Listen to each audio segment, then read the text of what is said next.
a partir de esta decisión. Pero con el análisis vamos a empezar fuerte y al medio. Salieron datos en estas últimas jornadas, datos oficiales que confirman que la caída del salario desde que asumió Milei es inédita en la historia. Es un hachazo a los sueldos sin precedentes el que estamos viviendo en medio de una humareda parlamentario-política palaciega que a veces parece tapar el bosque. Lo que salió con los datos de diciembre, repito, oficiales del Ministerio de Trabajo y del INDEC, es que el tobogán en el que entraron los sueldos a partir de diciembre y en el mes de enero que acaba de terminar, es así de tremendo. El dato de diciembre, 484.298 pesos, es el del salario privado formal promedio. A esto hay que detraerle las cargas sociales, o sea que de bolsillo, en promedio, en diciembre, un trabajador del sector privado con recibo de sueldo en la Argentina estaba cobrando 400 lucas. En noviembre, a plata de diciembre, estaba cobrando 80 más. Y en julio, que es cuando empezó ese tobogán, cuando empezó ya a descontarse la política que habría en una transición en la cual podía ganar Milei, en la cual, es cierto, todavía gobernaba Sergio Massa, era todavía superior. Esto que ven acá es un hachazo del 25% del poder adquisitivo del salario en apenas 5 meses. Y se puede ver de distintas maneras, porque en el siguiente gráfico, también del grupo MATE, el Mirador de la Actividad del Trabajo y la Economía, comparamos la línea de pobreza, que es esa raya roja, con el salario bruto y con el salario de bolsillo. Y fíjense ustedes a lo que llegamos con el final de 2023 y el inicio de 2024. El sueldo privado promedio de bolsillo es 21% menor a la canasta de pobreza. La línea roja es la canasta de pobreza, es 100. El salario promedio de bolsillo del sector privado es 79. 21% menos compra el salario promedio de bolsillo, no el mínimo, el promedio de la Argentina en blanco. 25% menos que la canasta de pobreza, y el salario bruto, o sea, antes de descuentos, ya es también inferior a la línea de pobreza. Esto es algo que no había pasado, salvo en un par de meses de la pandemia, y por supuesto no había pasado tampoco antes del inicio de este hachazo, que fue con Mauricio Macri. Fíjense ustedes, en 2015 el salario medio de bolsillo alcanzaba para comprar la canasta de pobreza y 37% más, sobraba un 37% más. Algo que es lógico en general en las economías capitalistas. Alguien que tiene un sueldo promedio, que tiene empleo, cubre la canasta de pobreza, no es pobre y le sobra algo para vivir por encima de esas estrecheces. Bueno, ahora, consumado este hachazo, estamos en el subsuelo. En el subsuelo, además, en términos históricos. Porque eso es lo que se puede ver en perspectiva en el siguiente gráfico. Acá está el totazo, el golpe, ese tobogán tremendo de diciembre después de la mega devaluación del 120%, puesto en perspectiva. Porque es cierto, no es la primera vez que caen los sueldos, han caído. Pero no han caído en esa proporción en tan poco tiempo, nunca. Ni siquiera en este tobogán, el de la salida de la convertibilidad, cuando tocaron su piso histórico. Fíjense ustedes qué interesante esa comparación con una Argentina que estaba prendida a fuego, ¿no? Que tenía asambleas populares en todos los barrios, clubes del trueque tratando de suplir las necesidades que el mercado no atendía, 39 muertos en las calles, luego Costecchi y Santillán en 2002. Bueno, ese declive del salario abarcó 14 meses y fue del 29%. Ahora, solamente en diciembre de 2023, el salario perdió 14%. Y como les decía, sumado al declive desde julio, el desplome es del 25%. Si uno le agrega todo lo que viene sufriendo el salario desde que desbarrancó Macri en 2018, bueno, tiene la pérdida de poder adquisitivo descomunal que se ve de este 100 de 2015 al 60 actual.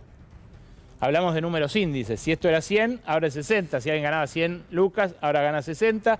Si alguien ganaba un palo, ahora gana 600.000.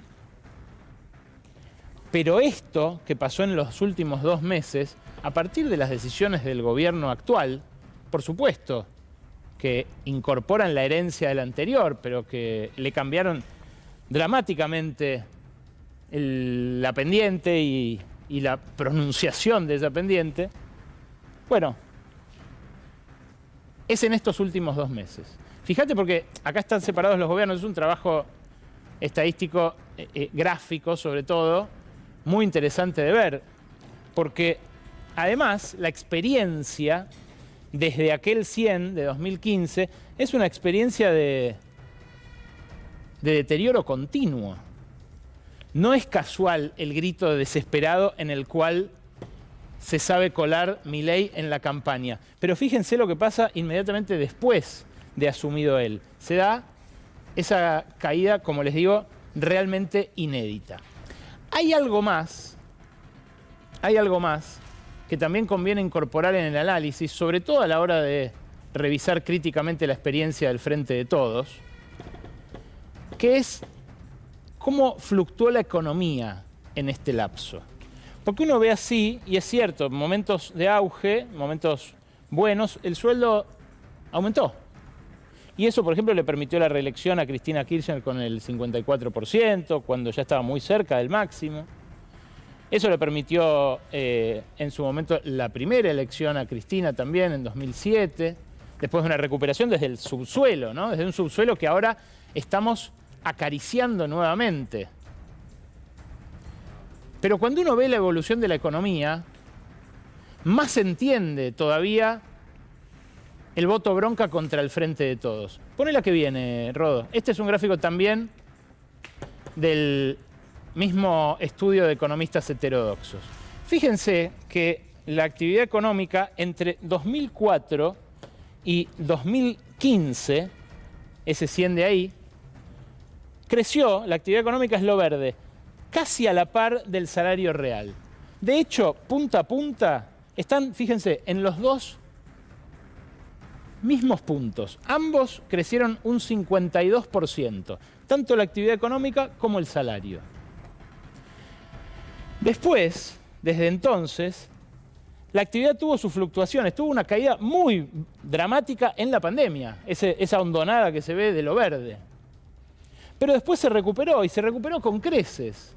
Fíjate, llegó al 100, llegó al mismo 100 que tenía acá en 2015. Pero ¿qué pasó con el sueldo? El sueldo siguió una trayectoria completamente divergente, tanto con Macri, que lo hizo desplomar con su devaluación de 2017-2018, como con Alberto Fernández y Cristina Fernández de Kirchner, vicepresidenta. Fíjense ustedes la diferencia, el área que podría estar sombreada entre lo verde y lo amarillo.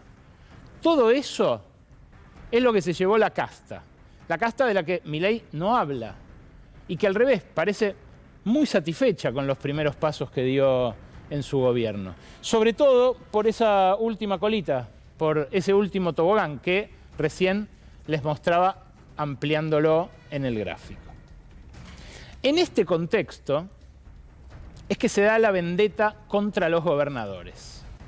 El ajuste, sin precedentes también, que propone Javier Milei, que se propone encarar Javier Milei a partir de los recortes dispuestos durante diciembre y enero, es un ajuste que el propio Fondo Monetario considera excesivo. Imagínense eso. Y que empezó a descargarse en la partida del Fondo de Incentivo Docente y en las partidas para el transporte. Claro, cuando naufragó la ley ómnibus, lo que dijo Caputo fue: vamos a apretar más todavía ahí. Y entonces fue cuando decidió, por ejemplo, cortar de cuajo el Fondo de Compensación al Interior, del cual vamos a hablar en un ratito con el especialista en transporte. Hoy, acá en C5N, hubo dos testimonios muy valiosos respecto de qué puede pasar a partir de ese recorte. Se viven horas dramáticas en muchas ciudades, pueblos y localidades de la Argentina. El primero que quiero compartir con ustedes es el de Gabriel Bermúdez, que es el secretario de Movilidad Urbana de Córdoba Capital, la ciudad que viene de administrar hasta diciembre Martín Yarlora, el actual gobernador cordobés. Escúchalo. Tenemos una tarifa técnica por la cual el precio del pasaje sin ningún tipo de subsidio en este momento sería aproximadamente de 1.111 pesos. Un precio, por supuesto, inaccesible para la gente y bastante caro, que ya tenemos un boleto de 340 pesos desde hace menos de un mes.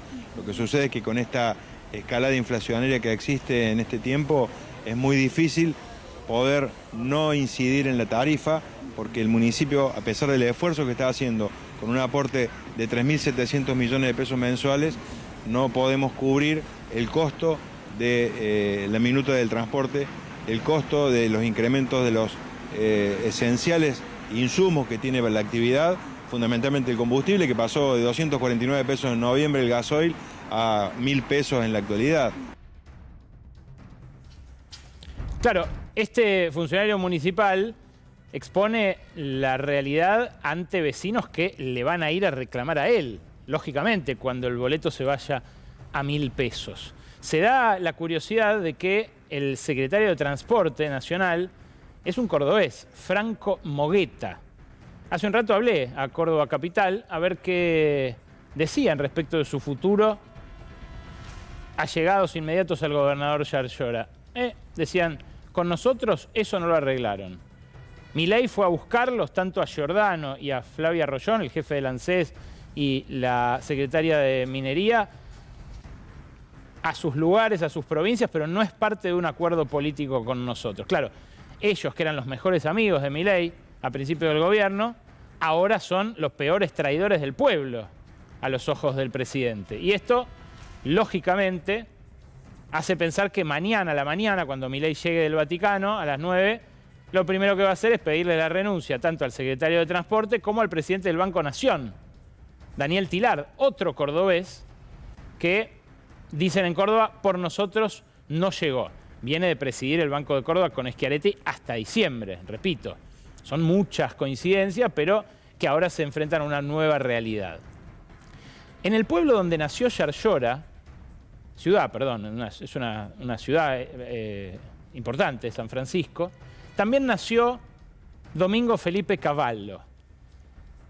Es, una ciudad pujante del interior cordobés, pero en términos de la movilidad urbana y del transporte no tiene un gran tendido de colectivos. Ese pequeño tendido de colectivos ahora analizan levantarlo directamente. Escuché al intendente esta mañana en C5N.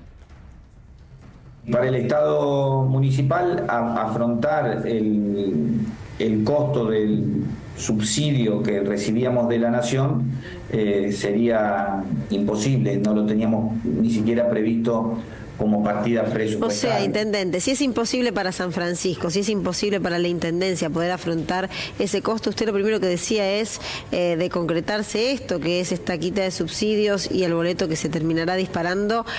Dijo, habrá que levantarlos, ¿qué significa? Bueno, eso, digamos, si nosotros no seguramente estaremos reunidos con el resto de los intendentes, con el gobernador de la provincia, haremos alguna solución, pero en principio, al día de hoy, si nosotros tuviéramos que tomar una decisión, deberíamos rescindir el contrato con la empresa Autobuses Santa Fe y dejar de prestar el servicio. Tendríamos que rescindir el contrato con la empresa y dejar de prestar el servicio. Claro, los que usan ese servicio de transporte público en San Francisco son los estudiantes que financian con el aporte que hace la provincia, con un pedazo de aporte que hace también el municipio y con el Fondo de Compensación al Interior que paga la Nación, ese servicio que de otro modo sería antieconómico. Ahora, ¿en qué van a viajar los estudiantes a la escuela si la solución es levantar el servicio? Bueno, esa es la dimensión de la crisis a la que nos puede asomar este ajuste. El ajuste, como les decía, les parece exagerado hasta el propio Fondo Monetario Internacional. Esto lo transmitió Rodrigo Valdés, el jefe para América del Fondo Monetario, en una videoconferencia que compartió con consultores hace 10 días. Dijo, el problema es que el presidente sigue atado al programa de la dolarización y que el ajuste que se propone, que tiene esa mira, aunque sea en el mediano plazo, es un ajuste que pudo hacer un mes, pero que no creemos que lo pueda sostener en el tiempo. El recorte que hubo en enero fue del 37% en términos reales. Esto incluyó 70% de recorte sobre la obra pública, 41% sobre programas sociales, 43% sobre jubilaciones. Hay rubros en los cuales directamente hubo cero gasto. Hubo cero transferencia de fondos de incentivo docente, cero transferencia de fondos para los comedores, donde se alimenta la gente que no llega a esa canasta de pobreza que viste antes. Pero ¿cuánto tiempo más se puede sostener eso?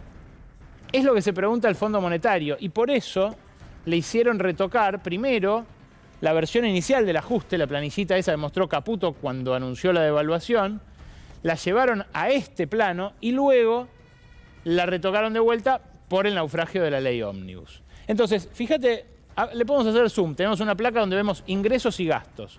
Acá están los ingresos. Entonces, en la versión inicial pensaban recaudar más por impuesto país, que el Fondo Monetario aceptó y que queda en la actualidad a pesar del naufragio de la ley Ómnibus. No se coparticipa como querían los gobernadores, queda en la nación. Pero todo lo demás que esperaba recaudar, por subir retenciones, por reponer impuestos a las ganancias, por cobrar por anticipado bienes personales, por el impuesto a los combustibles, todo eso se cayó. El impuesto a los combustibles, perdón, es lo que agregaron para compensar cuando se cayó la ley Ómnibus. Pero fíjense, lo que iban a ser 2.2 de recaudación adicional del PBI, ahora va a ser 1.3. Esto exige, no me quiero poner muy técnico, más recortes por el lado del gasto, que es lo que vemos en la siguiente placa. En la siguiente placa tenés lo que pensaban ahorrar, 0,4 en jubilaciones, 0,5 en transferencias a las provincias, subsidios, programas sociales, nómina salarial, que era un total del 5,4%. Con el 3,2 de recorte en gastos iban a llegar al ahorro del 5,4 sumado a la recaudación adicional. Pero como esa recaudación adicional no existe, ahora tienen que recortar más. Y la pregunta es, ¿cuánto recortarán las jubilaciones para llegar a ese recorte comprometido ante el Fondo Monetario? Porque ante las provincias ya están recortando más. Ante los subsidios ya están recortando más. Ante las partidas para programas sociales ya están recortando más. O sea, ya no hay billetera que abrir en un contexto de ajuste total. Entonces, la duda del fondo aparece frente a los meses que están por venir. Y fíjate, también tiene razón, tiene un punto el fondo cuando dice la Cámara Argentina de la Construcción ya dijo que en semanas van a rajar a 200.000 obreros, que no se puede sostener el 70% de caída. Los comedores, advirtió la semana pasada la Iglesia, advirtieron las organizaciones sociales, no van a poder dar más de comer. En las provincias, lo que veíamos recién, los colectivos o dejan de andar o empiezan a cobrar una luca. ¿Se puede sostener esto en el tiempo? Bueno, Rodrigo Valdés cree que no. Se lo dijo, como les decía, a los consultores que convocó para preguntarles cómo la veían. Y cuando ellos le dijeron, pero ¿y ustedes qué piensan de la dolarización? Él lo que respondió fue, miren, el fondo acompaña a los programas de cada país. Solo les voy a decir que los dos países que más trabajo nos dan en el Departamento de América son Ecuador y El Salvador. Dos países que, como se propone hacer Milei, renunciaron a su propia moneda para adoptar la de Estados Unidos como la de curso legal. Claro, Rodrigo Valdés, que tiene a cargo la relación con Argentina. Reporta a esta mujer, a Guita Gopinath, que recibió a Toto Caputo y a Nicolás Posse, que después pidió verlo de vuelta a Nicolás Posse en un viaje relámpago antes de que aprobaran el desembolso, que llegó y así como llegó se fue, obviamente, en vencimientos de finales de enero. Pero Valdés, que viene de ser ministro de Michelle Bachelet en Chile, que como les digo, tiene a cargo la situación de un montón de países, reporta para arriba. ¿Y para arriba a quién reporta? A Estados Unidos, que es el principal accionista del Fondo Monetario. Aún así, muy curiosamente, el propio Valdés, en esta reunión con consultores, dijo que le preocupaba la relación con China. ¿Por qué le preocupa la relación con China? Bueno, porque si China decidiera, antes de junio, no renovar el canje de monedas que tiene vigente y que además tiene vigente con disponibilidad del dinero, con libre disponibilidad de las divisas, aparecería una deuda adicional por el canje de monedas de unos 5.000 millones de dólares que hay que pagar entre junio y octubre. Este es dinero que usó Sergio Massa el año pasado, que tomó prestado de China y que China nunca pensaba cobrar, pensaba renovar ese swap in eternum. Ahora, ¿qué pasó? Asumió Milei. Y asumió Milei diciendo que no iba a hacer negocios con los chinos, porque son comunistas.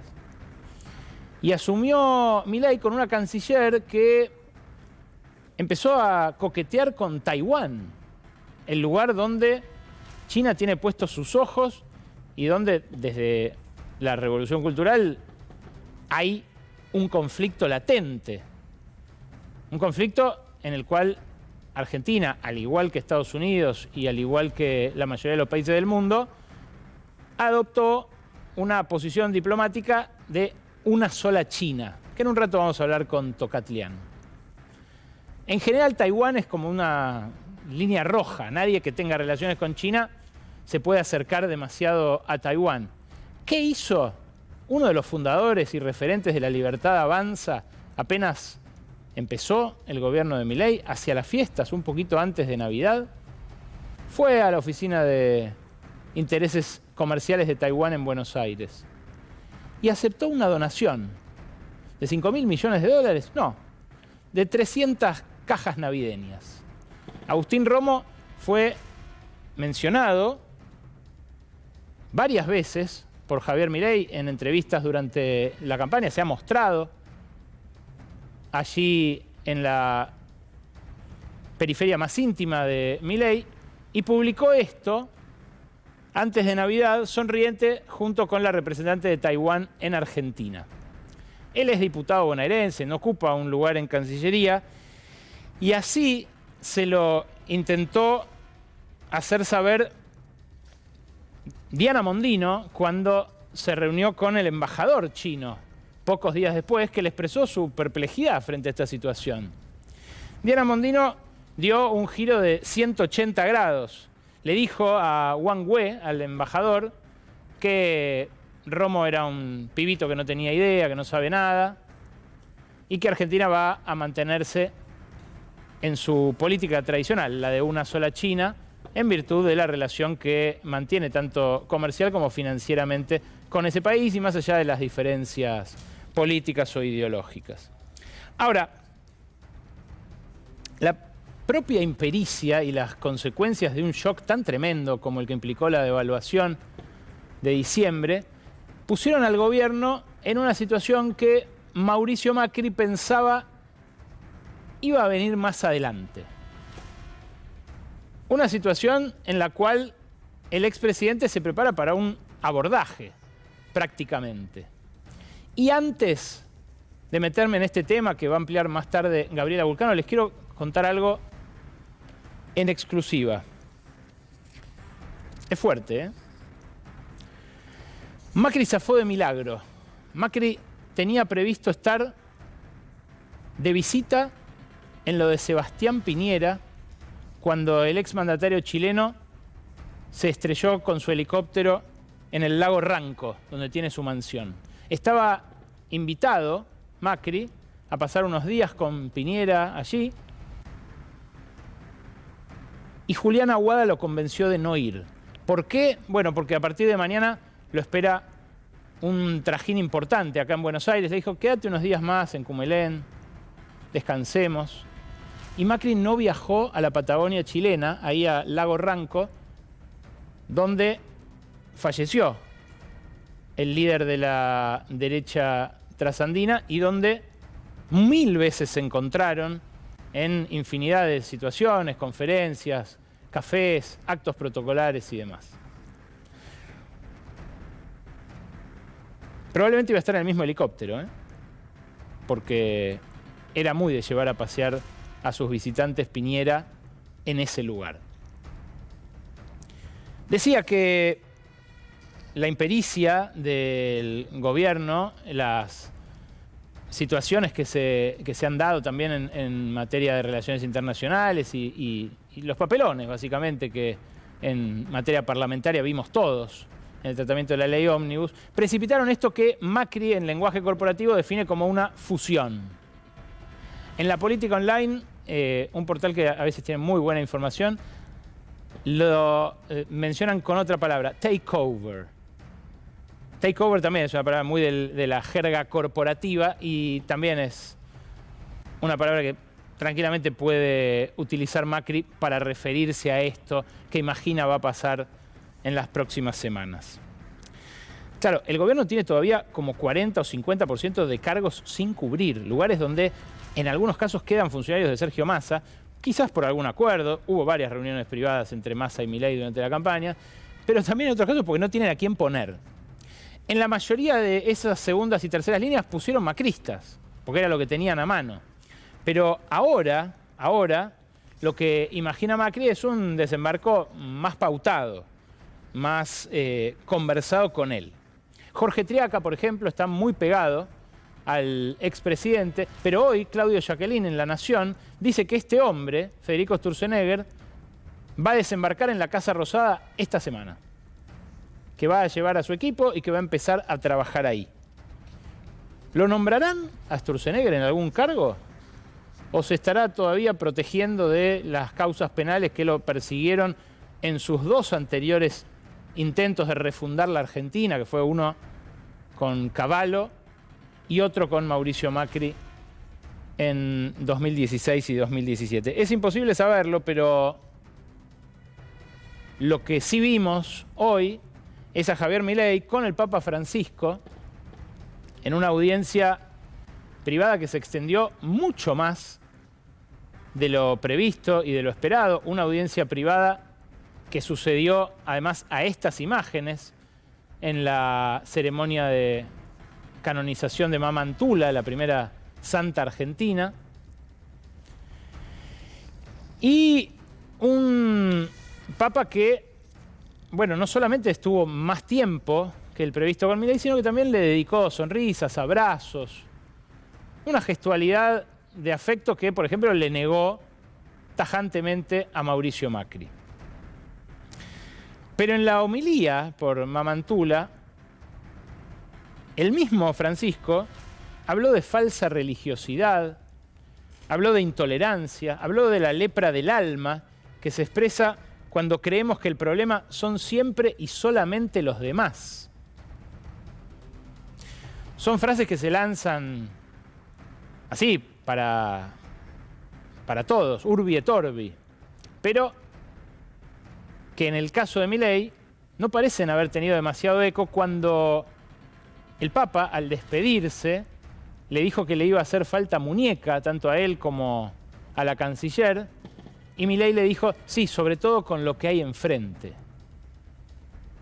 Exactamente la lectura contraria a la que quería que se hiciera Francisco de su homilía. Nosotros acá estamos lejos de ser hermeneutas, pero la verdad es que hubo para todos los gustos en el Vaticano. Un Vaticano que luego abandonó Milei para reunirse con Giorgia Meloni, la jefa de gobierno italiano, en una reunión que también vamos a conversar en un rato con Tocatlián.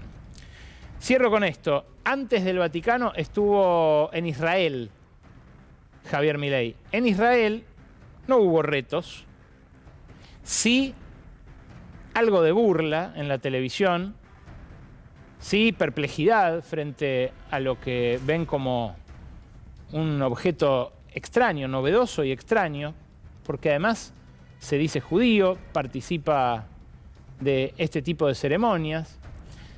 Y si uno se acerca a esta imagen, lo que ve es a uno de los magnates más importantes de la Argentina, Eduardo Elstein, dueño de IRSA, dueño de Cresud, dueño de cientos de miles de hectáreas en la Argentina, con una cercanía que bordea la promiscuidad, tratándose de quien además lo hospedó 5 meses en su hotel de lujo, en su hotel 5 estrellas, durante toda la campaña.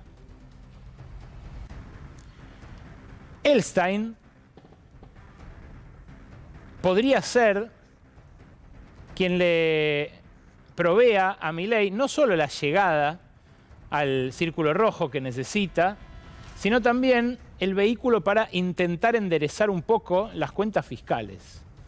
Porque un muchacho muy joven, de 29 años apenas, Nicolás Pagcós, que acaba de asumir en la Agencia Administradora de Bienes del Estado, tuvo a su cargo la defensa como jefe de despacho del secretario de Desarrollo Urbano durante la gestión de Horacio Rodríguez Larreta de los emprendimientos de IRSA en la ciudad.